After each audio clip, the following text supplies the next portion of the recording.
ओम शांति।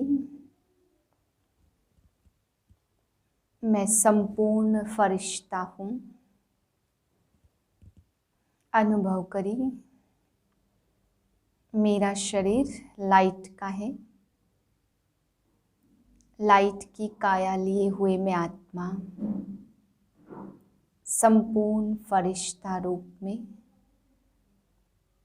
चारों ओर किरणें फैला रही हूँ। इस हड्डी मांस के शरीर की जगह लाइट के शरीर को अनुभव करिए। बिल्कुल हल्की अवस्था, फूल जैसी अवस्था। मैं संपूर्ण फरिश्ता हूँ। इस स्थिति में आज के महावाक्य सुनते हैं।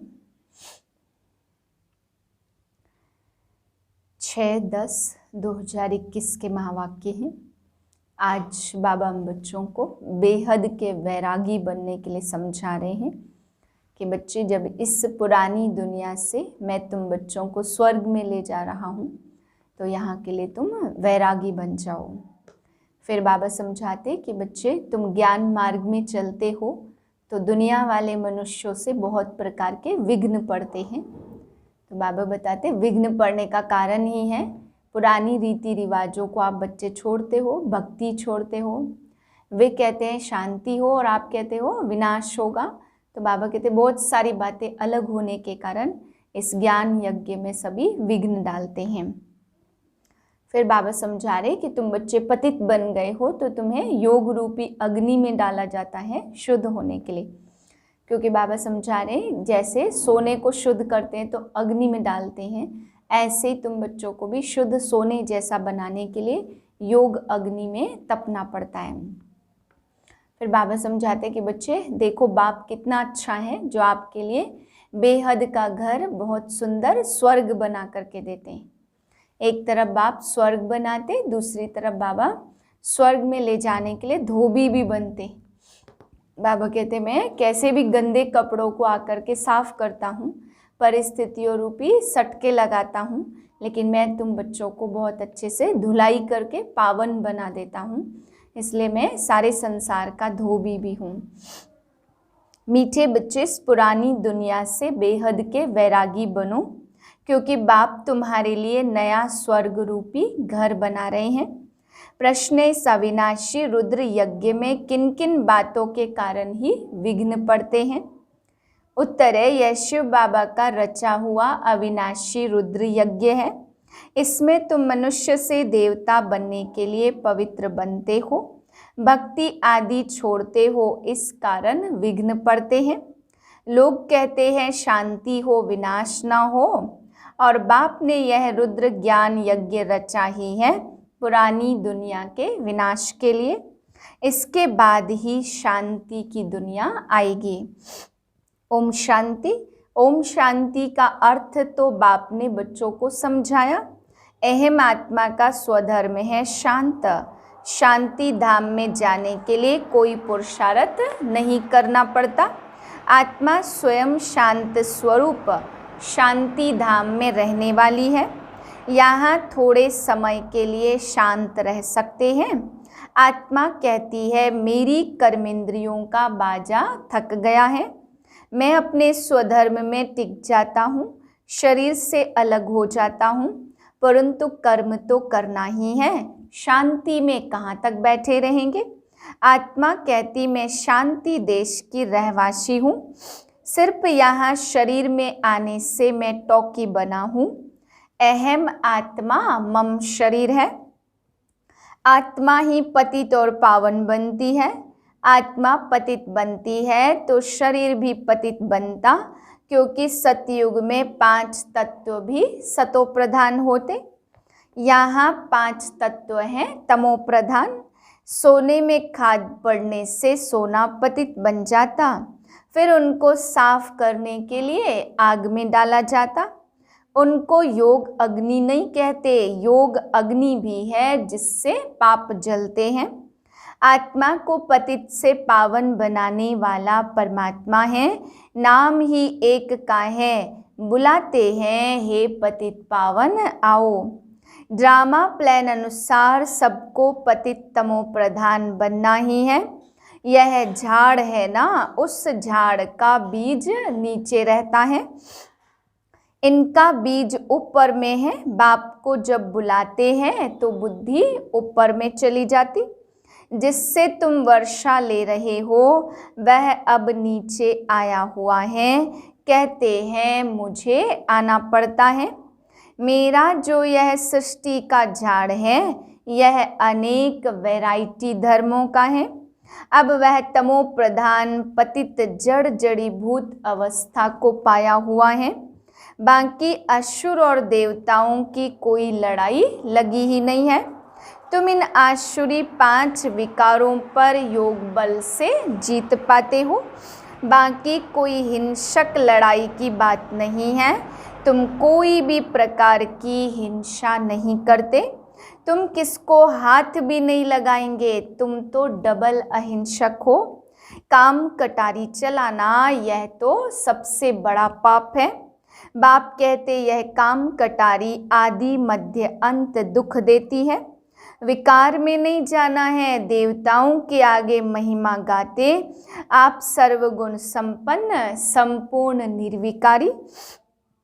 आत्मा इन ऑर्गन्स द्वारा जानती है। कहते हैं हम पतित बन गए हैं तो जरूर कब पावन थे। जो कहते हैं हम पतित बने हैं, बुलाते भी हैं, हे पतित पावन आओ। जब पावन है तब कोई बुलाते ही नहीं।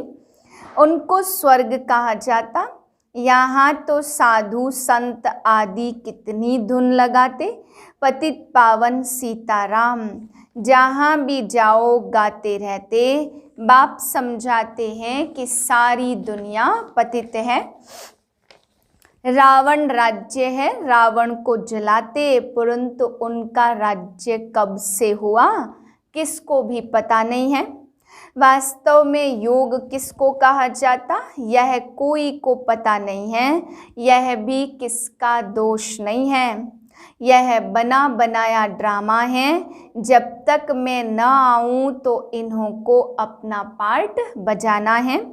ज्ञान और भक्ति, ज्ञान है दिन सतयुग त्रेता और भक्ति है रात द्वापर कलयुग, और फिर है वैराग्य। उन्हों का है हद का वैराग्य और तुम्हारा है बेहद का वैराग्य। देखो बेहद का बाप कैसा है। तुमको स्वर्ग रूपी घर बना कर देते। स्वर्ग है नई दुनिया और नरक है पुरानी दुनिया। बाकी यह जो दिखाते पांडवों के किले थे यह सब ड्रामा प्लान अनुसार फिर जरूर बनेंगे।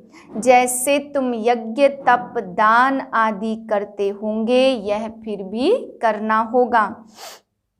पहले शिव की भक्ति करते हो, फर्स्ट क्लास मंदिर बनाते हो, उनको अव्यभिचारी भक्ति कहा जाता।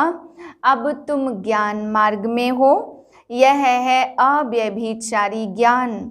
एक ही शिव बाबा से तुम सुनते हो जिसकी पहले तुमने भक्ति की। उस समय और कोई धर्म होते नहीं है। उस समय तुम बहुत सुखी रहते हो। देवता धर्म बहुत सुख देने वाला है। नाम लेने से मुख मीठा हो जाता। तुम एक बाप से ही ज्ञान सुनते हो। बाप कहते और कोई से तुम मत सुनो। यह है तुम्हारा अव्यभिचारी ज्ञान। बेहद बाप के तुम बने हो तो बाप से ही वर्षा मिलेगा। नंबरवार पुरुषार्थ अनुसार बाप थोड़े समय के लिए साकार में आया हुआ है। कहते हैं मुझे तुम बच्चों को ही ज्ञान देना है। मेरा यह स्थायी शरीर नहीं है, मैं केवल इसमें प्रवेश करता हूँ। शिव जयंती से फिर झट गीता जयंती हो जाती। नदियाँ तो सारी दुनिया में हैं, यह तो ज्ञान सागर बाप आते। तुम्हारे मुख से ज्ञान अमृत निकलता है। गऊ से तो दूध मिलता, पानी की तो बात ही नहीं है। अब यह सब कुछ बाप बैठ समझाते, जो सबका सदगति दाता है, अब सभी दुर्गति में पड़े हैं। आगे तुम नहीं जानते थे तो रावण को क्यों जलाते थे, अब तुम जानते हो बेहद का दशहरा होने वाला है। यह सारी दुनिया बेट टापू है, रावण का राज्य सृष्टि पर है। जो शास्त्रों में है बंदर की सेना थी, बंदरों ने पुल बनाई, यह सब है दंत कथाएं।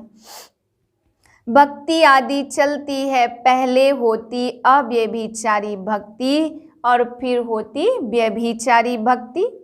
दशहरा, राखी बंधन सब अभी के त्योहार हैं। शिव जयंती के बाद होती है कृष्ण जयंती। अभी कृष्णपुरी स्थापन हो रही है, आज है कंसपुरी और कल होगी कृष्णपुरी। कंस आसुरी संप्रदाय को कहा जाता, पांडव और कौरवों की लड़ाई है नहीं। कृष्ण का जन्म है सतयुग में, वह है फर्स्ट प्रिंस। स्कूल में पढ़ने जाता, जब बड़ा होता तो राजगद्दी पर बैठता है। महिमा सारी शिव बाबा की है, जो पतितों को पावन बनाने वाले। बाकी यह रास लीला आदि तो आपस में खुशी मनाते होंगे। बाकी कृष्ण किसको ज्ञान सुनाए, यह कैसे हो सकता। बाबा कहते किसको मना नहीं करनी है कि भक्ति नहीं करो, आप ही छूट जाती। भक्त छोड़ते हैं, विकार छोड़ते हैं, इस पर फिर हंगामा हो जाता। बाप ने कहा मैं रुद्र ज्ञान यज्ञ रचता हूँ, इसमें आसुरी संप्रदाय के विघ्न पड़ते। यह शिव बाबा का बेहद यज्ञ है, इस ज्ञान यज्ञ से विनाश ज्वाला प्रकट होती। बाप समझाते सारी पुरानी दुनिया इस ज्ञान यज्ञ में स्वाहा हो जाएगी। पुरानी दुनिया को आग लगने वाली है, आग में चीज शुद्ध होती है, हवन करते हैं शुद्धता के लिए। अब वह सब है जिस्मानी बातें, अब सारी दुनिया स्वाहा होने वाली है। विनाश के पहले जरूर स्थापना होनी चाहिए। किसको समझाओ, पहले स्थापना और फिर विनाश। तुम बहुत धनवान बनते हो तो भक्ति मार्ग में लक्ष्मी से दीपमाला पर विनाशी धन मांगते। यहाँ तुमको सब कुछ मिल जाता, आयुष्मान भव पुत्रवान भव। वहाँ 150 वर्ष आयु रहती है, यहाँ तुम जितना योग लगाएंगे उतनी आयु बढ़ती जाएगी। बाप कहते मैं धोबी हूँ, सब मूत पलीती आत्माओं को साफ करता हूँ, फिर शरीर भी शुद्ध मिलेगा। मैं सेकंड में दुनिया के कपड़े साफ कर लेता हूँ। सिर्फ मन मना भाव होने से आत्मा और शरीर पवित्र बन जाएंगे। तो छू मंतर हुआ ना। चलते फिरते सिर्फ बाप को याद करो और कोई जरा भी तकलीफ में तुमको नहीं देता। अब तुम्हारी 1 सेकंड में चढ़ती कला होती तो बाप कहते मैं तुम बच्चों का सर्वेंट बनकर आया हूँ। तुमने बुलाया हे पतित पावन, आकर हमको पावन बनाओ, तो सर्वेंट हुआ ना। जब तुम बहुत पतित बनते हो तो जोर से चिल्लाते हो, अब मैं आया हूँ कल्प कल्प आकर बच्चों को मंत्र देता हूँ कि मुझे याद करो। मनमना भव का अर्थ भी यह है, फिर विष्णुपुरी का मालिक बनेंगे। तुम आए हो विष्णुपुरी का राज्य लेने। रावणपुरी के बाद है विष्णुपुरी और कंसपुरी के बाद है कृष्णपुरी। कितना सहज समझाया जाता। बाप कहते इस पुरानी दुनिया से सिर्फ ममत्व मिटा दो। हमने 84 जन्म पूरे किए, यह पुराना चोला छोड़ हम जाएंगे नई दुनिया में। याद से ही तुम्हारे पाप कट जाएंगे, इतनी हिम्मत करनी चाहिए। अच्छा, मीठे मीठे सिक्के लदे बच्चों प्रति माता पिता बाप दादा का याद प्यार और गुड मॉर्निंग। रूहानी बाप की रूहानी बच्चों को नमस्ते। हम रूहानी बच्चों की रूहानी बाप को नमस्ते। धारणा के लिए पहली पॉइंट, मुख से सदैव ज्ञान अमृत निकालना है। ज्ञान से ही सबकी सद्गति करनी है। एक बाप से ही ज्ञान सुनना है, दूसरों से नहीं। दूसरी पॉइंट है, चढ़ती कला में जाने के लिए चलते फिरते बाप को याद करने का अभ्यास करना है। इस पुरानी दुनिया पुराने चोले से ममत्व मिटा देना है। वरदान है, एक ही रास्ता और एक से रिश्ता रखने वाले संपूर्ण फरिश्ता भव। निराकार व साकार रूप से बुद्धि का संग व रिश्ता एक बाप से पक्का हो तो फरिश्ता बन जाएंगे। जिनके सर्व संबंध व सर्व रिश्ते एक के साथ हैं, वही सदा फरिश्ते हैं।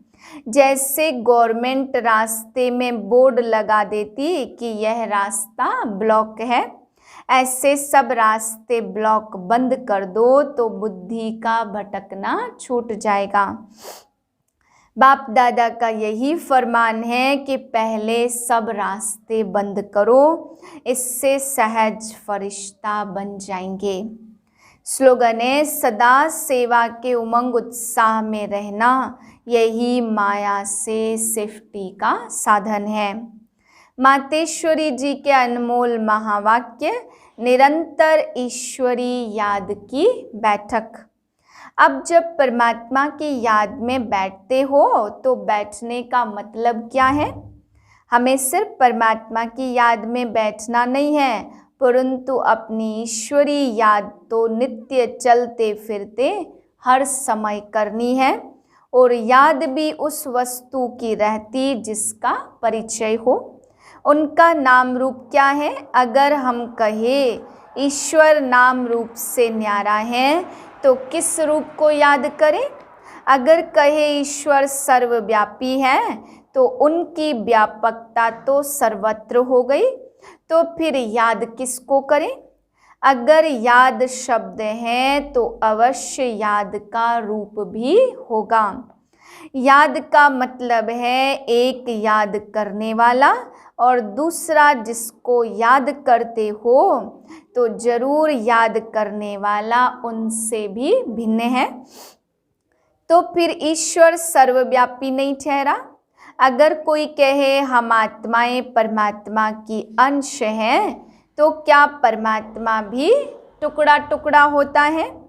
फिर तो परमात्मा विनाशी ठहरा, उसकी याद भी विनाशी हुई।